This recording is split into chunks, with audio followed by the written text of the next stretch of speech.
Hello. This video is one that I wanted to do since my video about how manga can be criticized blew up. It got 1,000 views. If something gets 1,000 views and it's not a manga collection video or a video like a manga haul, that means it's worth something. Like I can deal with it. I can do something about it. So this is another one of those videos, like discussion videos, where I want you guys to comment your thoughts below. Now let's get into the actual topic.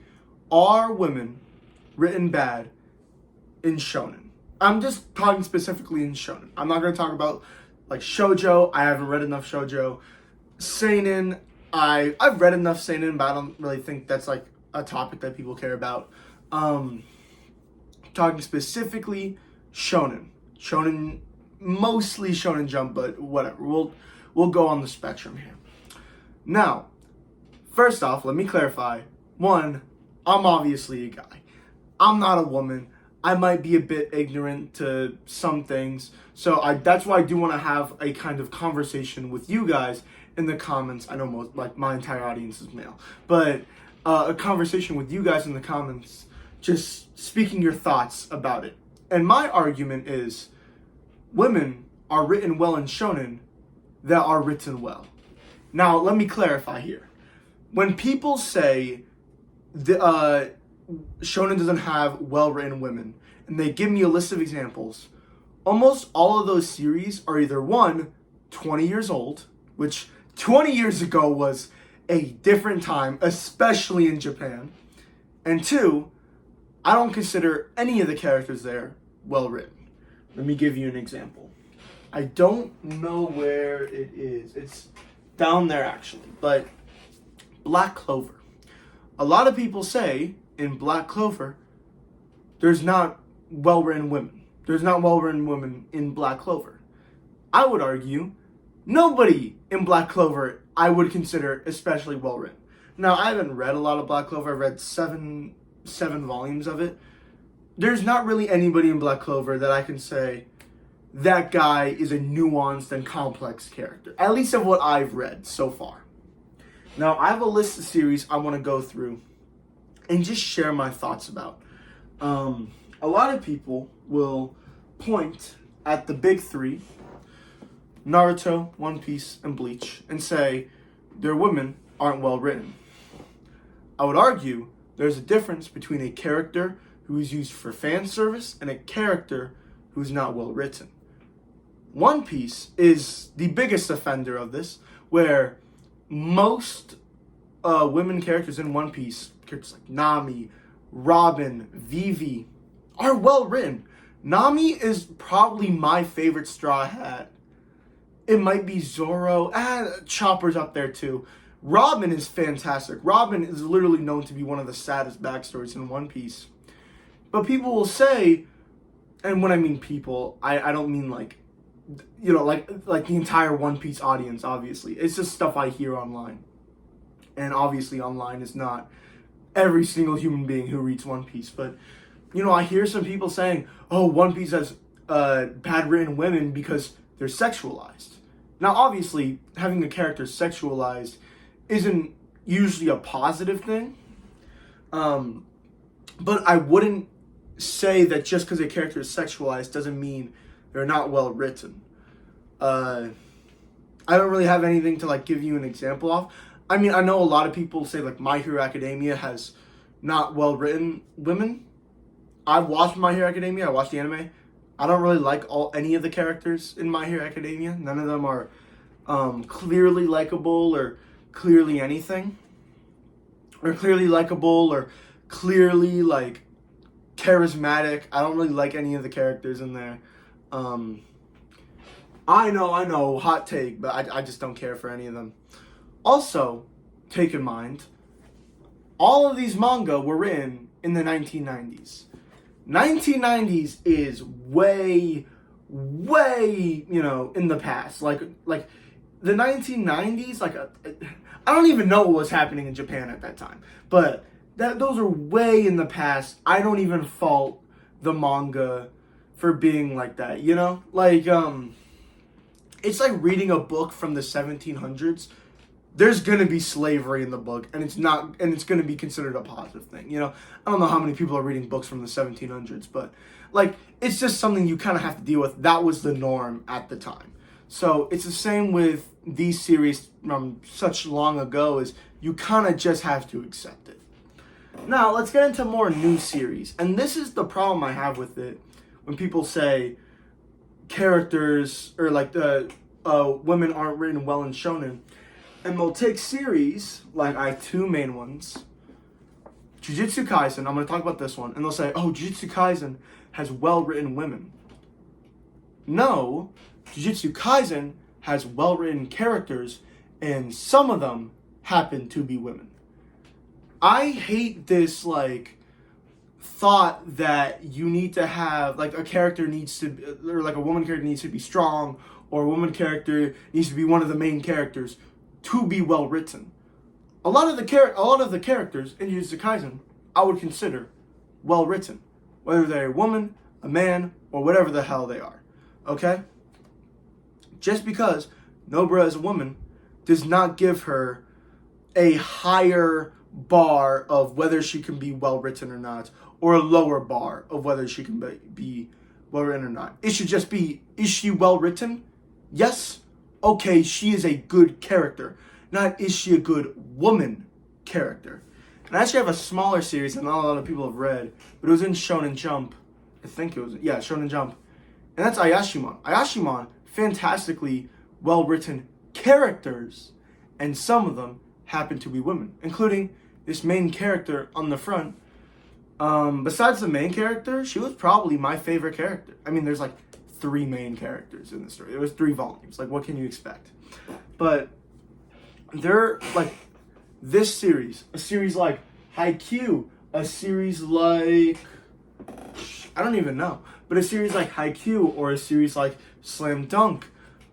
Obviously, it's a sports series. It's a male sports series. It's not going to be, you know, an even amount of women and men in that series, but the women characters that they have in there are enjoyable.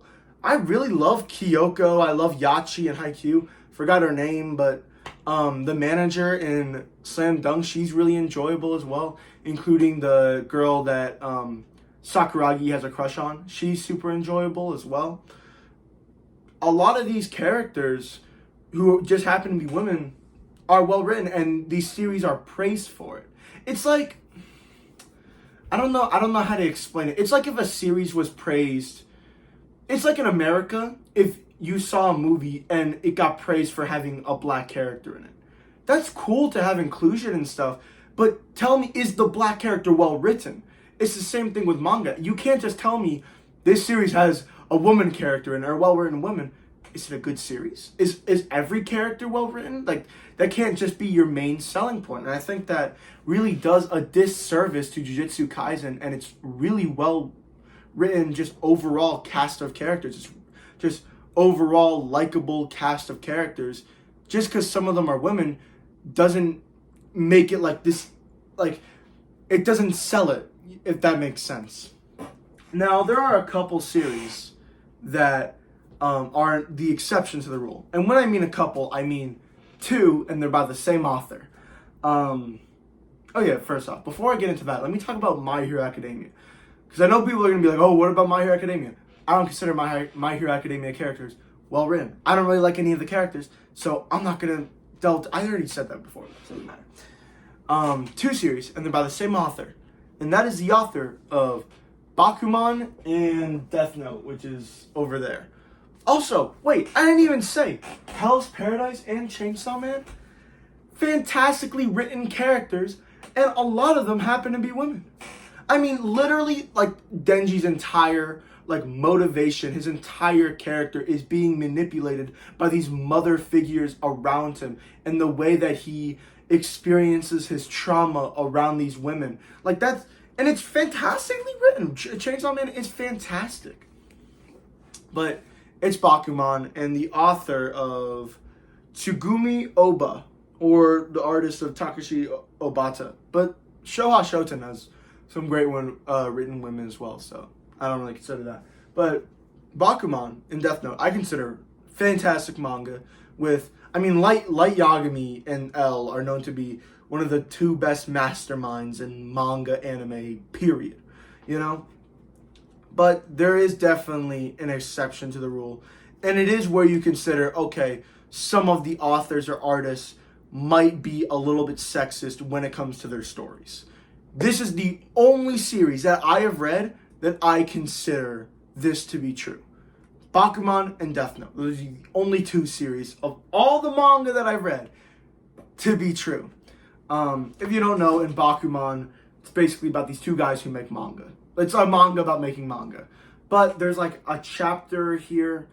It's kind of just like an entire monologue about how one girl is smart because she acts feminine. Now, the idea, like, in like practice is a really cool idea about how like the people who are smarter aren't the people who get better grades, but it's the people who notice their surroundings more, notice the people around them and how they perceive and how other people perceive them. That's a really cool idea about how those people are more smart than like the people who get like the best grades in school. But it is taken at like a very just like I'm pretty sure there's even a line in this volume, or maybe the second volume, where it's like, oh, she knows that her value as a woman is dictated by her feminine. And that's like just not the best look for a manga. It's just not the best look. Also in Death Note, a lot of people criticize, one of like a lot of people's criticisms with Death Note is Misa and the other girl, I forgot her name, but like the other girl and how their characters aren't really well written. I don't really consider that. I thought they were used as kind of like maybe like a degrade factor for Light. Like I considered it more as Light Yagami. Like at the end, if you read Death Note or watched Death Note, at the end there's a tiny little moment where as he's, spoilers for Death Note, but as he's dying, he like calls out to Misa and he calls out there, he's like, please help me. And that is such a satisfying point. That is just such a satisfying line, because almost for the entire story, he's been talking about how these two women are stupid and dumb and all of this, and they don't understand him, and they're idiots, and they act too emotional and stuff. And it's just such a satisfying moment to hear him getting so desperate that he's calling out for these people that he believes as lesser beings. Like, it is such a well-written part, just a tiny little line in like this giant monologue that he has. And the entire monologue is fantastic, but that I consider is, you know, a reason why they're not really well written. They're more like plot points. They're more like just plot elements than characters, which I guess you would call not well written. What even is well written, you know? But yeah, I mean, that's like the entire video. I just believe most, like especially new shonen, Kaiju number 8, I know is getting a lot of attention. Go-Go Loser Ranger because of the animes. Windbreaker doesn't have a lot of female characters, but a lot of these stories I don't consider have not well-written women. I consider like all the women in these stories to be well-written. And then the stories where people say, oh, that story doesn't have well-written women in it. It's either one, it's 20 years old, or two, I don't consider any of the characters in there especially well-written, you know? And I do believe there is a difference between fan service and like actual just like writing. Like actual just writing, you know? Okay, so that's gonna do it for the video. I know a little bit of short video. My mind's all over the place. I haven't made a video in a while, so we're walking through it. But thanks for watching, like and subscribe and all that. See you next time. Bye.